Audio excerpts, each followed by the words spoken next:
BA part second year philosophy paper second logic.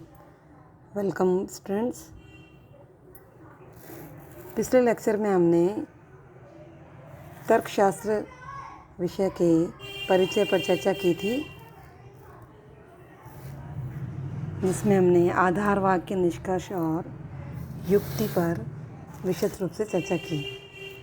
आज हम इसी के कंटिन्यूएशन में ही आधार वाक्य और निष्कर्ष क्या है ये जानने के बाद उनकी पहचान कैसे की जाए, उनके निर्देशक तत्व कौन कौन से हैं जिसके आधार पर हम आधार वाक्य और निष्कर्ष को पहचान सकें या उनका परिचय कर पाएँ।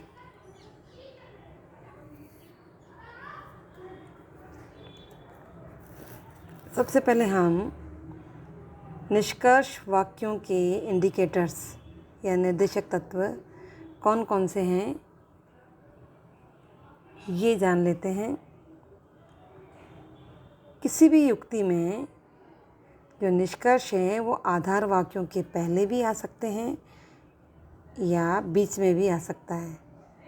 इसलिए निष्कर्ष की पहचान जो है उसकी स्थिति से नहीं की जा सकती, वरन युक्ति में प्रयुक्त कुछ शब्द या वाक्यांश ऐसे प्रयोग किए जाते हैं जो हमें युक्ति के निष्कर्ष का परिचय कराते हैं, और इन शब्दों का ज्ञान होना आवश्यक है, और इन्हीं को ही निष्कर्ष निर्देशक या कंक्लूजन इंडिकेटर्स कहा जाता है।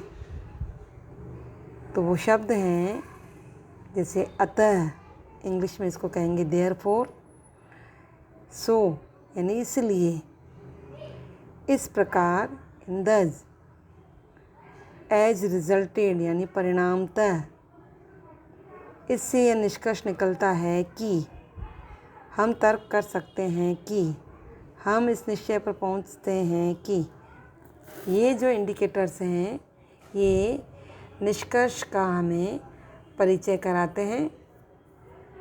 इनके आधार पर हम किसी युक्ति में इनको जान सकते हैं कि कौन कौन से जो वाक्य हैं या शब्द हैं वो निष्कर्ष को इंगित कर रहे हैं। तो किसी भी युक्ति की जो वैधता है वो इसी बात पर निर्भर करती है कि आधार वाक्य जो है निष्कर्ष को बल प्रदान करते हैं या नहीं। दूसरा है आधार वाक्य के निर्देशक शब्द। तो एक युक्ति में जो प्रयुक्त होने वाले आधार वाक्यों के जो निर्देशक शब्द हैं उनका भी हमें ज्ञान होना आवश्यक है, जिससे हम किसी भी युक्ति में आधार वाक्यों की पहचान को आसानी से कर पाएँ। तो वे शब्द हैं क्योंकि यानी बिकॉज, इसलिए कि, सिंस जैसा कि, एज फॉर एज इतना कि, इस कारण से कि, यानी may be inferred from, may be derived from. इस तरह के जो शब्द हैं ये आधार वाक्य के इंडिकेटर्स कहलाते हैं। परंतु ये ज़रूरी नहीं है कि जिस गद्यांश में कोई युक्ति हो उनमें ये निर्देशक शब्द पाए ही जाएं। ऐसा होने पर उस युक्ति का पूर्ण विचार करना पड़ेगा हमें, और उस पर विचार करने के बाद ही आधार वाक्य और निष्कर्ष का निर्धारण करना पड़ता है।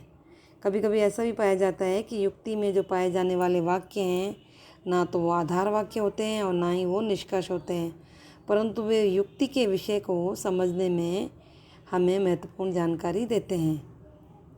आपने समाचार पत्रों में, पत्रिकाओं में, पुस्तकों में अनेक ऐसे कथन देखे होंगे जो कि हमने निष्कर्ष की पहचान के अंतर्गत जाना है कि कुछ आधार वाक्य और निष्कर्ष की पहचान शब्दों से की जा सकती है, परंतु ये शब्द जो हैं वो पर्याप्त नहीं हैं। उदाहरण के लिए जैसे इफ़ देन आकार के वाक्य हैं जो कंडीशनल शब्द हैं, सशर्त शब्द हैं कि यदि, तुम, यदि तो या इफ़ देन। तो इन वाक्यों में कोई न कोई शर्त अवश्य होती है, मगर ये ज़रूरी नहीं है कि वह युक्ति ही हो, क्योंकि युक्ति की ये शर्त ज़रूरी है कि युक्ति में प्रयुक्त होने वाले आधार वाक्य और जो निष्कर्ष है उनके बीच में एक आवश्यक संबंध होना चाहिए, और निष्कर्ष जो है आधार वाक्यों से ही निगमित होना चाहिए।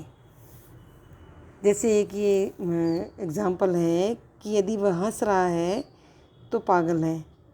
अब ये जो तर्क वाक्य है ये युक्ति जैसा लग रहा है, परंतु ये युक्ति नहीं है। तो ये ज़रूरी नहीं है कि जो इंडिकेटर्स हैं, जो निर्देशक शब्द हैं, उनके बाद में आने वाला जो वाक्य है वो निष्कर्ष ही हो। तो निष्कर्ष के लिए ये शर्त है कि वो आधार वाक्यों से ही निगमित होना चाहिए। एक एग्ज़ाम्पल और है, जैसे पर्यायवाची शब्द हैं कि पर्यायवाची जो है अच्छे परिचायक और बुरे स्वामी होते हैं, अतः उनका सावधानी से चयन कीजिए। अब देखो यहाँ अतः शब्द आया है, तो इस गद्यांश में निष्कर्ष निर्देशक शब्द अतः जो है इसकी उपस्थिति के बाद भी ये कथन जो है युक्ति नहीं है। क्यों? क्योंकि अतः के बाद जो कुछ भी आया है वो एक आज्ञा है, आदेश है कि उनका चयन सावधानी से कीजिए। तो ये कीजिए एक आज्ञा है, और आज्ञा ना तो सत्य होती है और ना ही असत्य होती है। तो इस गद्यांश में जो ये बात कही गई है कि पर्यायवाची शब्द अच्छे परिचायक और बुरे स्वामी होते हैं, इसलिए उनका चयन सावधानी से कीजिए, तो ये युक्ति नहीं है। हमारा विशेष ध्यान इस बात पे होना चाहिए कि आधार वाक्य और निष्कर्ष के बीच में जो संबंध है उसको ही माने। एक दूसरा एग्जाम्पल हम लेते हैं जिसका कथन ये है कि जब से सीमा ने LLB की डिग्री प्राप्त की तब से उसकी संभावित आय बढ़ गई है। ठीक है। दूसरा है कि जब से सीमा ने LLB की डिग्री प्राप्त की तब से गर्ल्स कॉलेज में अनेक परिवर्तन हुए। अब ये जो दो वाक्य हैं इनकी अगर हम तुलना करें तो हम देखेंगे कि पहला वाक्य तो एक युक्ति है जिसमें जब शब्द जो है आधार वाक्य का निर्देश कर रहा है, परंतु जो दूसरा वाक्य है वो युक्ति नहीं है, क्योंकि दूसरे वाक्य में तब से जो यूज़ किया गया शब्द कि तब से गर्ल्स कॉलेज में परिवर्तन हुए, तो ये तब से जो वाक्य है वो तार्किक महत्व न दे करके ये एक सामयिक महत्व है। ठीक है। तो इस तरह से जो युक्तियां हैं उनमें आधार वाक्य और निष्कर्ष उन दोनों के बीच में संबंध का पाया जाना अनिवार्य है। ठीक है। अब इसी के साथ में एक टॉपिक और है, सत्यता और वैधता, यानी ट्रुथ एंड वैलिडिटी। तो सत्यता और असत्यता का संबंध तर्क वाक्यों से होता है और वैधता और अवैधता का संबंध युक्तियों से होता है।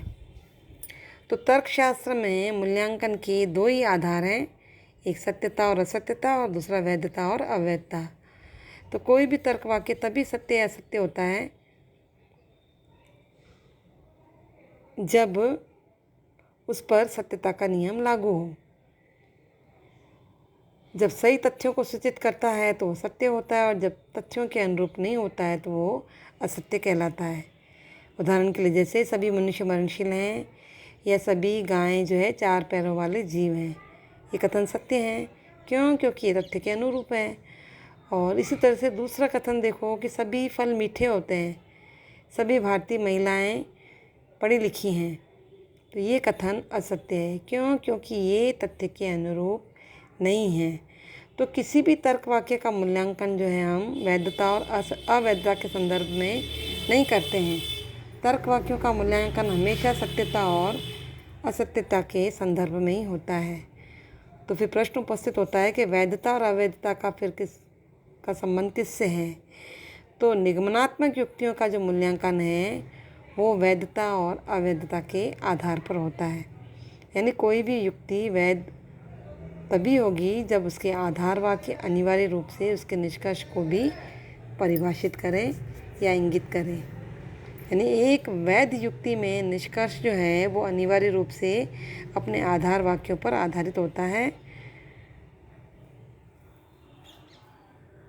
और वैधता और अवैधता जो है वो आकारिक प्रत्यय हैं, और आकारिक प्रत्यय होने के कारण ही ये आकारिक तर्क और आकारिक तर्कशास्त्र में प्रयोग में लिए जाते हैं। तो आधार वाक्य और निष्कर्ष के बीच का जो ये संबंध है वो इतना सरल नहीं है। हम कई बार देखते हैं कि वैध युक्तियों में केवल सत्य तर्क वाक्यों का पहलू होता है। जैसे एक युक्ति हम लेते हैं कि सभी व्हेल मछलियाँ स्तनपायी हैं। दूसरा आधार वाक्य है कि सभी स्तनपाइयों के फेफड़े होते हैं, इसलिए सभी व्हेल मछलियों के फेफड़े होते हैं। अब इस युक्ति में देखिए आप कि सभी आधार वाक्य और निष्कर्ष सत्य है और ये युक्ति भी वैध है। अब हम एक और युक्ति लिखते हैं जिसके सभी तर्क वाक्य असत्य हैं परंतु युक्ति जो है वो वैध है। जैसे सभी मकड़ियों के 6 पैर होते हैं, सभी 6 पैर वाले जीवों के पंख होते हैं, इसलिए सभी मकड़ियों के पंख होते हैं। अब इस युक्ति में देखिए तीनों तर्क वाक्य जो हैं असत्य हैं, फिर भी युक्ति जो है वैध है। क्यों वैध है? क्योंकि इसमें निष्कर्ष दोनों आधार वाक्यों में से सही रूप से निगमित किया गया है।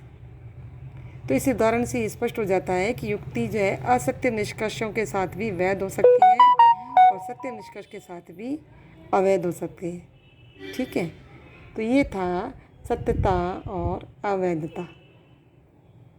आज हम बस इतना ही करेंगे। कल हम करेंगे नेक्स्ट चैप्टर फैलेसीज, तर्क दोष। अब इसमें एग्जामिनेशन के पॉइंट ऑफ व्यू से जो छोटे छोटे प्रश्न बनेंगे वो हैं युक्ति, सत्यता, वैधता, आधार वाक्य, निष्कर्ष। ये छोटे छोटे जो टॉपिक हैं इनको हम 50 शब्दों में अच्छे से इनकी डेफिनेशन तैयार कर सकते हैं और सेक्शन ए में ये छोटे छोटे प्रश्न पूछे जा सकते हैं।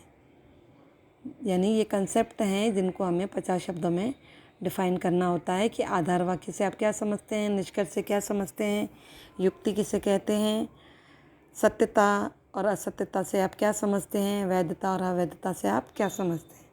ठीक है, ओके।